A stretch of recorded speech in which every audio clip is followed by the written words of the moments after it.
اور اس کو پتہ ہے کس کو کیا دینا ہے اور اس کو وہ بہم پہنچا رہا ہے۔ انسان کو طرح طرح کے کھانے چاہیے، ایک کھانے سے یہ اکتا جاتا ہے۔ بھینس تو سویر شام دوپہر وہ چارہ ہی کھاتی ہے، کبھی نہیں اس نے کہا کہ کوئی ناشتہ تبدیل کر دو۔ سر جھکائے ہوئے وہ صبح بھی وہ کھا رہی ہوتی ہے، شام کو بھی وہ کھا رہی ہوتی ہے۔ لیکن انسان ہے وہ ایک چیز 2 دفعہ کھائے تو وہ کہتا ہے یہ تو صبح بھی لی تھی۔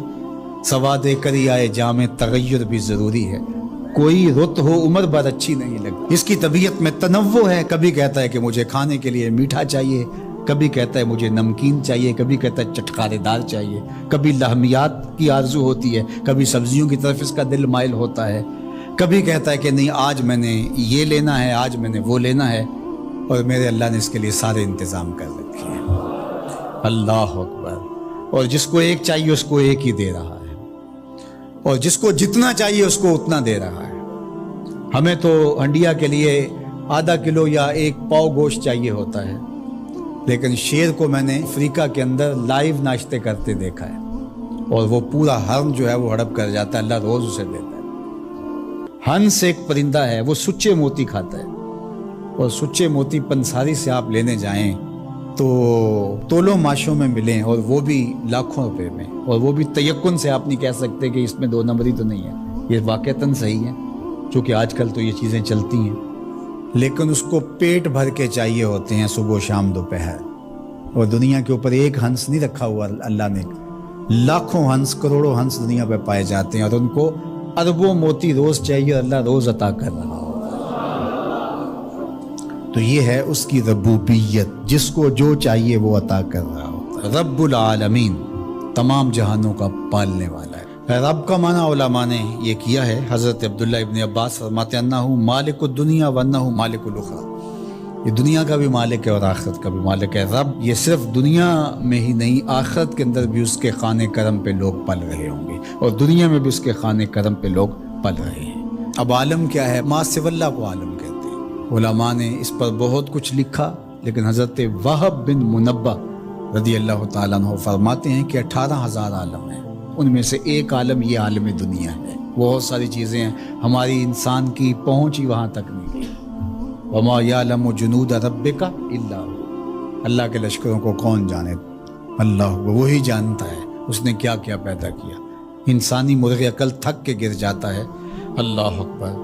تو کہا رب العالمین، تمام جہانوں کا پالنے والا۔ اچھا، یہاں رب المسلمین نہیں کہا گیا، رب المطیعین نہیں کہا گیا، رب المتقین نہیں کہا گیا۔ صرف نیکوکاروں کا، اچھے لوگوں کا رب ہو، جو نہیں مانتے وہ ان کا بھی رب ہے، جو انکار کرتے ہیں ان کا بھی رب ہے۔ اللہ اکبر۔ یہ اس کی ربوبیت کی شان ہے کہ وہ اپنوں بیگانوں کو سب کو نواز رہا ہے۔ اور اگر آپ کی توجہ ہو تو یہاں ایک جملہ اور کہنا چاہوں گا، رب کا لفظ جو ہے وہ واحد ہے اور عالمین جمع ہے۔ رب العالمین، ایک رب اتنے جہانوں کو پال رہا ہے، ایک رب اتنے جہانوں کو پال رہا ہے۔ چلو اس سے آگے ایک اور بات کروں، رب واحد ہے اور عالمین جمع ہے، تو ایک رب کے کئی بندے ہو سکتے ہیں، ایک بندے کے کئی رب نہیں ہو سکتے، اس لیے رب کو واحد رکھا، عالمین کو جمع رکھا۔ کیونکہ اگر ایک خادم جو ہے، ایک غلام 5-6 آقا رکھے تو ایک کہے پانی لے کے، اور دوسرا کہے کہ میرے حقے میں آگ بھرو، اور تیسرا کہے تو وہ کدھر جائے گا کدھر جائے گا، اور ایک آقا 100 خادموں سے بھی کام لے رہا ہے۔ تو رب کو واحد رکھا، عالمین کو جمع رکھا، اس لیے بندے کا رب ایک ہی ہو سکتا ہے، 360 نہیں ہو سکتے۔ رب ایک ہی ہوگا، اور ایک رب کے ہی بندے جو ہیں وہ ہزاروں ہیں۔ وہ تمام جہانوں کو پال رہا ہے۔ کیوں پال رہا ہے؟ کوئی ضرورت ہے اسے؟ جو بھی ہے، باپ اولاد کو پالتا ہے تو اس کے ذہن کے کسی گوشے میں ہوتا ہے یہ بڑھاپے کا سہارا بنے۔ شاگردوں کو استاد پڑھا رہا ہوتا ہے، اس کے ذہن میں ہوتا ہے کہ کل یہ میرے کاز میں میرے ساتھ کھڑے ہو جائیں گے، میرے ساتھی ہوں گے۔ ملازموں کے ساتھ ان کا باس کھڑا ہوتا ہے تو ان سے کام لینا ہوتا ہے، غرض ہوتی ہے۔ تو اللہ اتنے جہانوں کو پال رہا ہے تو کیا غرض ہے؟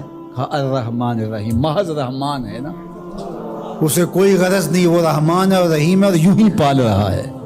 جو نہیں مانتا اسے بھی پال رہا ہے، اور جو مان رہا ہے اسے بھی پال رہا ہے۔ اللہ اکبر، وہ رحمان ہوا، وہ رحیم ہوا۔ ایسا نہیں ہوا کہ ایک بلی کو بہت زیادہ خوراک دے دی گئی اور وہ پھول پھول کے ہاتھی جتنی ہو گئی، اور ایسا کبھی نہیں ہوا کہ ایک ہاتھی کو خوراک کم ملی اور وہ چوہے جتنی رہ گئی۔ جس کی جو فطری استعداد ازلی جو اس نے خود مقرر کی ہوئی ہے، اس کے مطابق اس کی گروتھ ہوتی ہے اور اس کے مطابق اس کی تربیت کرنا ہے۔ خلاصہ ہے پورے قرآن کا سورہ الفاتحہ، جو سارے مضامین ہیں پورے قرآن میں وہ سمٹ کے سورہ فاتحہ کے اندر آ گئے ہیں۔ تو اس کا آغاز اللہ کی حمد سے ہو رہا ہے۔ الحمدللہ، تمام خوبیاں اللہ کے لیے۔ کسی کے اختیاری حسن پر، کسی کے اختیاری جمال پر جو ثنا کی جاتی ہے، ستائش کی جاتی ہے، اسے حمد کہا جاتا ہے۔ کچھ خوبیاں اختیاری نہیں ہوتی، غیر اختیاری ہوتی۔ اگر کسی کا رنگ سفید ہے، نقوش تیکھے ہیں اور اس کی آنکھیں نرگسی ہیں، اس کے دیگر اعضاء کا توازن بڑا اچھا ہے، تو یہ اس کا اپنا کمال نہیں ہے۔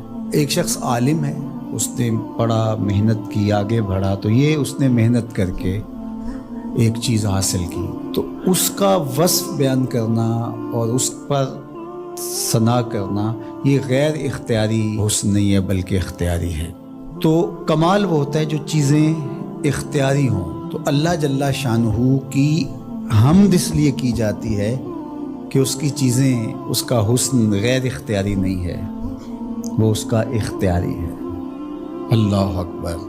تو کسی کے اختیاری حسن پر تعریف حمد کہلاتی ہے، اور اگر وہ نعمت کے مقابلے میں ہو تو وہ حمد شکر کہلاتی ہے، اور اگر نعمت کے مقابلے میں نہ ہو تو اس کو حمد کہا جاتا ہے۔ حضرت کعب احبار رضی اللہ تعالی عنہ فرماتے ہیں کہ الحمد کی تفسیر ثناء اللہ ہے، اللہ کی ثنا، اللہ کی تعریف۔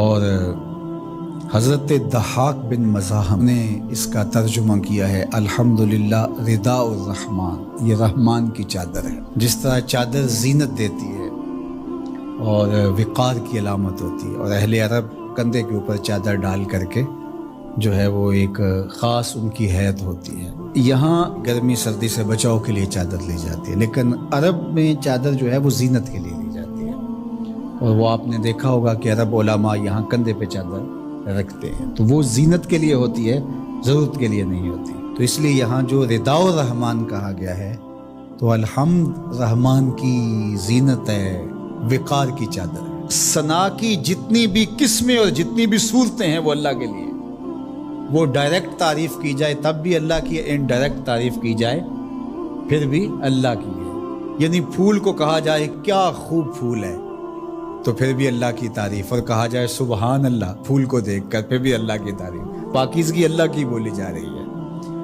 اور اگر اس کی درزوں کو، اس سے مہکتی نکلتی خوشبو کو، اس کے رنگوں کا جمال اور اس کی لطافت دیکھ کر کے کہ واہ کیا کھلا ہوا شگفتہ گلاب ہے، تو آپ گلاب کی تعریف کر رہے ہیں لیکن خالق گلاب کی تعریف کر رہے ہیں، یہ انڈائریکٹ تعریف۔ تو خوبی کی جتنی بھی صورتیں ہیں، چاہے وہ ڈائریکٹ ہو، چاہے وہ انڈائریکٹ ہو، چاہے وہ قولن ہو، رویتاً ہو، فعلاً ہو، جس طرح ہو، اللہ کے لیے ہے۔